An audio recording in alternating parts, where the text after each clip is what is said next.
ఆంధ్రప్రదేశ్ పెట్టుబడులు దిశను మార్చే చారిత్రాత్మక వేదిక విశాఖ సిఐఐ సమ్మిట్ ఎంతో దోహదపడుతుందని ఎమ్మెల్యే గోండు శంకర్ అన్నారు. సోమవారం తన క్యాంపు కార్యాలయంలో ఆయన పత్రికా సమావేశం నిర్వహించారు. ఈ సందర్భంగా ఆయన మాట్లాడుతూ ఈ సదస్సు అంచనాలకు మించి పరిశ్రమలు ఆంధ్రప్రదేశ్ వైపు మొగ్గు చూపడంతో చంద్రబాబు నాయుడు అమలు చేస్తున్న విధానాలపై ఆకర్షితులై స్పీడ్ ఆఫ్ డూయింగ్ బిజినెస్ కు ఆకర్షితులై రాష్ట్రంలో పెట్టుబడులు పెట్టేందుకు పారిశ్రామికవేత్తలు ముందుకు రావడం శుభపరిణామమన్నారు. విశాఖలో 2 రోజుల పాటు కూటమి ప్రభుత్వం నిర్వహించిన ఈ సమ్మిట్ సదస్సుకు వివిధ దేశాల నుంచి ఎంతో మంది వాణిజ్య వ్యాపారవేత్తలు ముందుకు రావడం వల్ల నిరుద్యోగ యువతకు ఉద్యోగ ఉపాధి అవకాశాలు నిండుగా కల్పించబడతాయన్నారు. జరిగిన విశాఖపట్నంలో సిఐఐ 30th సభల్లో భాగంగా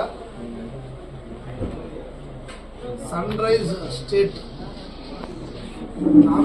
ఆంధ్రప్రదేశ్ గా పేరున్నటువంటి మన ఆంధ్రప్రదేశ్లో గౌరవ ముఖ్యమంత్రి వర్యులు శ్రీ నారా చంద్రబాబు నాయుడు గారు, అలాగే పీయూష్ గోయల్ గారు, కామర్స్ మినిస్టర్ గారి ఆధ్వర్యంలో ఆంధ్రప్రదేశ్ ని పెట్టుబడుల హబ్గా మార్చేందుకు సీఎం చంద్రబాబు గారు అలాగే మంత్రి నారా లోకేష్ గారు ఎంతో వ్యూహాత్మకంగా శ్రమిస్తున్నారో నిరూపణ సిఐ భాగస్వామి సదస్సు నిలిచింది. ఈ సదస్సు ద్వారా పెట్టుబడుల యుగానికి పునాది పడటం మాత్రమే కాదు, ఆంధ్రప్రదేశ్ ని గ్లోబల్ దృష్టిని మళ్లీ కేంద్రీకరించి పెట్టుబడులకు ఏపీని గమ్యస్థానంగా నిలపడంలో చంద్రబాబు మరోసారి తన ప్రావీణ్యాన్ని నిరూపించారు. రాయలసీమ, కోస్తాంధ్ర, ఉత్తరాంధ్ర 3 ప్రాంతాలకు సమానంగా పెట్టుబడులు వచ్చేలా మంత్రి లోకేష్ ప్రత్యేకంగా కంపెనీలను గైడ్ చేశారు. ప్రతి రాష్ట్రం ఈజ్ ఆఫ్ డూయింగ్ బిజినెస్ ని అనుసరిస్తుంటే ఆంధ్రప్రదేశ్ అందుకు భిన్నంగా స్పీడ్ ఆఫ్ డూయింగ్ బిజినెస్ ను అనుసరిస్తుండటంతో రాష్ట్రానికి పరిశ్రమలు క్యూ కట్టాయి. ప్రతి రంగానికి స్పష్టమైన పాలసీలు రూపకల్పన చేసి సింగిల్ విండో సిస్టమ్ ద్వారా పెట్టుబడులకు అన్ని అనుమతులు వేగంగా ఇవ్వడం, అలాగే పరిశ్రమలు ఆకర్షణకు ప్రధాన కారణమైంది.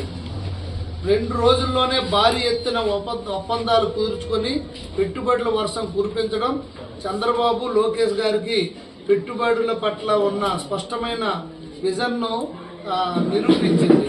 మొత్తం 613 ఒప్పందాల ద్వారా 13,25,716 కోట్ల పెట్టుబడులు మనకు రావడం జరిగింది. సో దానికి ఉదాహరణ ఇన్ని కోట్లు వచ్చినందువల్ల 16,13,188 ఉద్యోగాలు రావడం రాష్ట్ర అభివృద్ధి పట్ల పెట్టుబడిదారులకు నమ్మకానికి ప్రత్యక్ష సాక్ష్యం. అంచనాలకు మించి పరిశ్రమలు ఏపీ వైపు పరిగెత్తి రావడం చంద్రబాబు, లోకేష్ నాయకత్వంలో అభివృద్ధి మళ్లీ ట్రాక్స్ కి వచ్చిందని నిరూపించింది. సదస్సుకు 1 రోజు ముందే రాష్ట్రంలో పెట్టుబడుల వరదలు మొదలైంది. 3,65,304 కోట్ల పెట్టుబడులు 1,26,471 ఉద్యోగావకాశాలు సృష్టించే 35 సంస్థలతో ప్రభుత్వం ఒప్పందం కుదుర్చుకోవడం చూస్తుంటే ప్రభుత్వంపై, పారిశ్రామికవేత్తల్లో, అలాగే ఎన్డీఏ కూటమి పైన, అలాగే గౌరవ ముఖ్యమంత్రి వర్యుల పైన, లోకేష్ అన్న పైన విశ్వాసం ఎలా ఉందో తేటతెల్లమైంది. తొలి రోజు 8.26 lakhs కోట్ల భారీ పెట్టుబడులు, వాటి ద్వారా 12.05 లక్షల ఉద్యోగాలు నమోదవడం ఏపీ అభివృద్ధికి గట్టి బలం. AP CRDA, energy, food processing, పరిశ్రమలు, వాణిజ్యం, ఐటీ, ఎలక్ట్రానిక్స్, టూరిజం, మున్సిపల్ వంటి కీలక శాఖల్లో ఒప్పందాలు కుదరడం పెట్టుబడులను సమగ్రంగా ఆకర్షిస్తున్న ప్రభుత్వ నైపుణ్యాన్ని చూపించింది. ఆంధ్రప్రదేశ్ ని పెట్టుబడుల హబ్ మార్చేందుకు సీఎం చంద్రబాబు, మంత్రి లోకేష్ గారు వ్యూహాత్మకంగా చేసిన కృషికి ఈ సదస్సు ప్రతిఫలంగా నిలిచింది.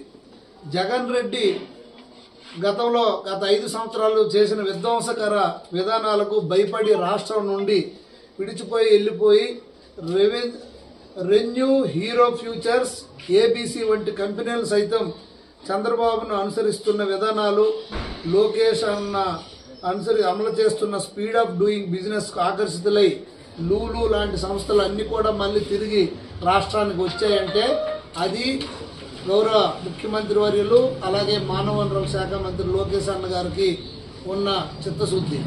పెట్టుబడుల వికేంద్రీకరణ వేగంగా రాయలసీమ అభివృద్ధి.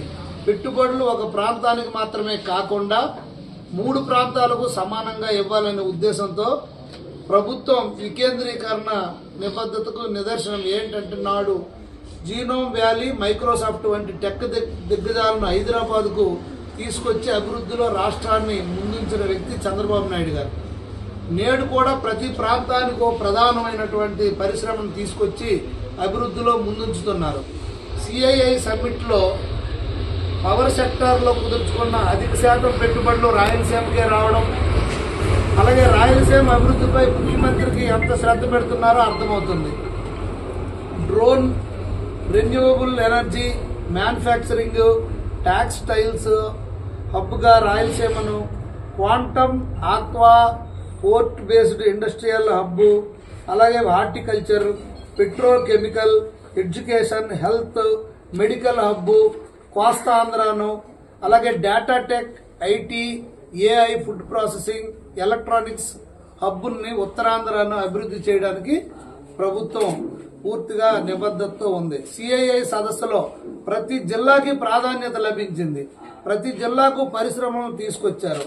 ఇదే అసలైన పెట్టుబడుల వికేంద్రీకరణ అంటే. ఉదాహరణకి మొన్న మనం పలాసలో ఎయిర్పోర్ట్ కార్గో కోసం కూడా airport authority of India, Andhra Pradesh government MoU కూడా చేసుకున్నాం. అది కూడా మీ అందరికీ తెలిసిందే. సిఐఐ సదస్సులో